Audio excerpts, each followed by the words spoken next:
Hi, my friends. Today I want to present you a new story. Enjoy watching it. I always believed birthdays carried a kind of quiet magic, a pause, a breath, a promise. But on my 23rd, that illusion shattered like glass dropped from trembling fingers. We were seated in the private room of Belamonte, my grandmother's favorite restaurant. Candlelight flickered against gold-rimmed china, and laughter curled lazily around the table as Samuel bragged, again, about his upcoming exclusive graduate program abroad. My parents beamed at him as though he personally invented ambition. I tried to smile, even though each word felt like a reminder of everything they thought I wasn't. Then Grandma Eleanor lifted her champagne flute, her diamond ring catching the light like a warning flare. "Abigail, darling," she said warmly, "how have you been using your $2.5 million trust fund these last few years?" The room stopped. Forks hovered, breaths caught. My pulse hammered painfully behind my ribs. I blinked at her, confused. What fund? My mother's smile turned rigid. My father's hand slapped the table too sharply. Samuel stared at me like a predator who'd just heard the hunter's rifle click.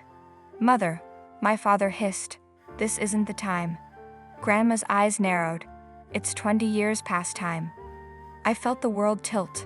A cold shiver crawled up my spine, settling behind my eyes. I tried to speak, but my voice cracked. I've never had a trust fund." "What are you talking about?" Samuel scoffed loudly. "Oh please, don't pretend you didn't know. You're not that clueless." His words burned. Tears prickled, sudden and humiliating. Grandma's voice softened. "You didn't know." It wasn't a question. It was a verdict. The air grew heavier, thicker, as if the truth itself pressed down on all of us. My parents exchanged a frantic glance. Grandma set her glass down with devastating calm. "Abigail, come to my house tomorrow morning. I have documents you need to see." A chill swept through me. I didn't know it then, but that one question had just cracked open the floor beneath my entire life. And everything I thought I knew about my family was about to collapse. I barely slept. My grandmother's question replayed in my skull all night like a bell with no mercy. By morning, my stomach twisted so tightly I could hardly breathe. Still, I drove to her estate. The old stone house where every childhood memory felt warm and safe. But today, even the sunlight seemed cautious. Grandma Eleanor met me at the door with an expression that wasn't anger, but sorrow, the kind that comes from knowing something unbearable. "Come, sweetheart," she whispered. "Let's sit." She led me to her study, a room lined with floor-to-ceiling books and the smell of paper older than time. Then she opened the antique safe in the corner, one I'd never seen unlocked. Inside was a stack of folders, neatly tied in ribbon. She placed them gently in front of me. "These," she said, "are the withdrawals from your trust." My throat tightened. My fingers trembled as I untied the ribbon. The first ledger was stamped with my name. On the right column, "Authorized by legal guardian." Beside the signature line was my name, looping elegantly in ink I had never held in my hand. I whispered, barely breathing, "This isn't my signature." Grandma nodded as though she had expected it, and dreaded it. She laid out bank statements one after another. $120,000 for a kitchen remodel. $40,000 for a family trip to the Maldives.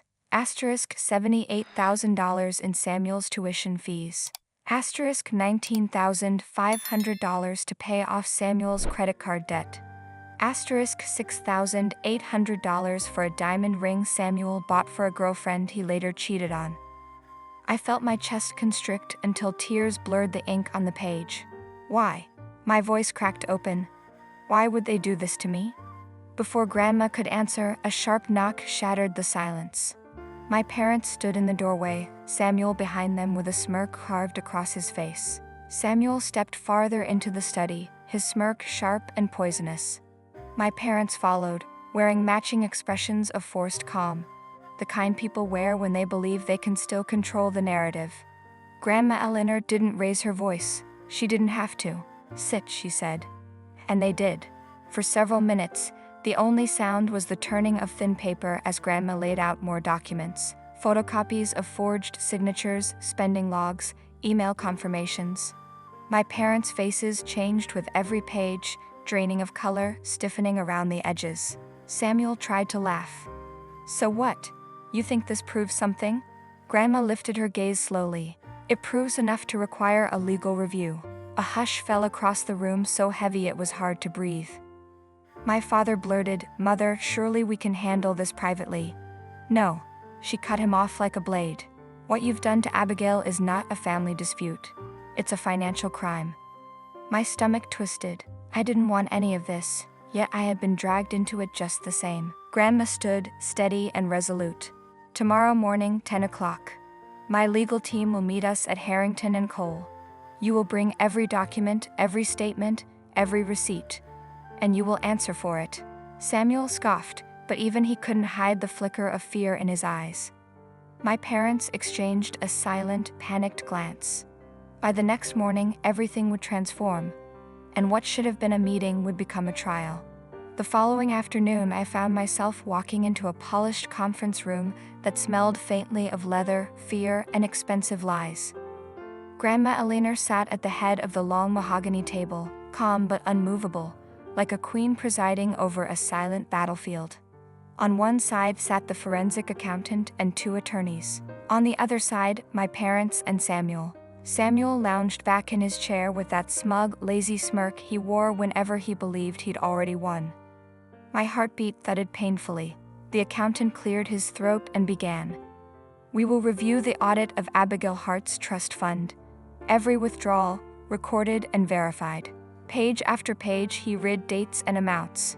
My name, my forged signature, my trust bleeding out drop by drop. My mother flinched at some numbers. My father rubbed his temples, jaw clenched. Samuel, he only rolled his eyes. When the accountant reached the $40,000 Maldives vacation, something inside me cracked. "That was my money?" I whispered, tears rising. My mother muttered, "We needed family time." The accountant continued mercilessly. $78,000 for Samuel's tuition. $23,500 for Samuel's internship abroad. $6,800 for Samuel's ring. Samuel smirked and shrugged. "Relax, Abby, you weren't using it anyway." Grandma slammed her cane against the floor. "Watch your tone." Samuel leaned forward, venom in his eyes. "She doesn't deserve that money. I'm the one with a future." His words hit harder than any number. My chest tightened, hot tears slipping down my cheek. It was my future too. The room fell silent. The accountant closed the final ledger. In summary, every withdrawal was unauthorized. All beneficiaries except Abigail acted illegally. My parents paled. Samuel's smirk collapsed. Grandma stood slowly, her voice trembling with cold fury. "You stole from her, and now the consequences begin." But her next words, the ones she held for last, would change the battlefield entirely.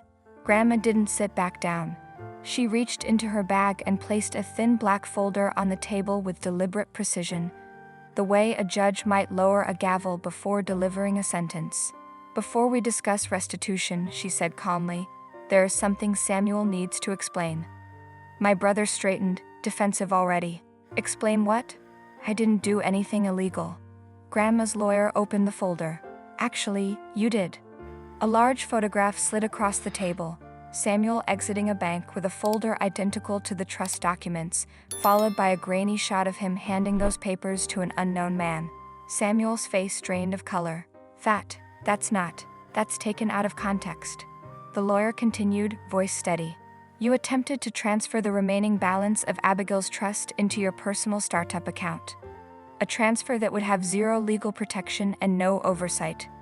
In other words, theft." My breath left my lungs. My parents turned to Samuel, horror etched across their faces. My father whispered, "Tell me you didn't." Samuel snapped, "I needed capital, my company matters. Abigail doesn't even have a plan." I felt his words like a slap. Tears stung my eyes, but this time they weren't from sadness. They were from the final realization. He had never seen me as family, only as an obstacle. Grandma stepped closer to him. "You walked into your own trap, Samuel. I hired a private investigator months ago. I knew someone was draining the trust faster than household expenses could justify." The lawyer folded the last page slowly. Samuel Hart, you are legally liable for attempted financial fraud. Samuel swallowed hard, fury twisting his features. But I could see it. For the first time, he was afraid. And Grandma wasn't finished. Grandma's final move came quietly, but it struck like lightning. She slid a second envelope toward me, heavier, sealed with her crest. Abigail, she said softly, this is your grandfather's backup trust. It activates only when fraud is proven. Samuel's breath hitched. My parents froze. Inside was the unimaginable, $1.8 million more, transferred solely to me. My hands trembled. Grandma, why didn't you tell me sooner? She touched my cheek, tears gathering in her eyes. Because I hoped your parents would choose honesty. They didn't. Samuel lunged up from his chair. This is insane. She doesn't deserve. Security stepped in before he could finish. His glare, wild, betrayed, desperate, burned into me as they escorted him out. But for the first time, I didn't shrink. I met his eyes with a strength I never knew I had. Later, standing outside beneath the fading sun, I whispered the words that finally set me free. I forgive you, but I'll never go back. Grandma slipped her arm around me. Freedom, she murmured, is the inheritance you earned yourself. And as we walked away from the building, the lies, the betrayal, the wreckage, I felt the world open wide, vast, and new. Friends, what do you think of this story? Write your opinion in the comments. Would you like more stories? Don't forget to subscribe and hit the bell button so you don't miss any videos. See you tomorrow.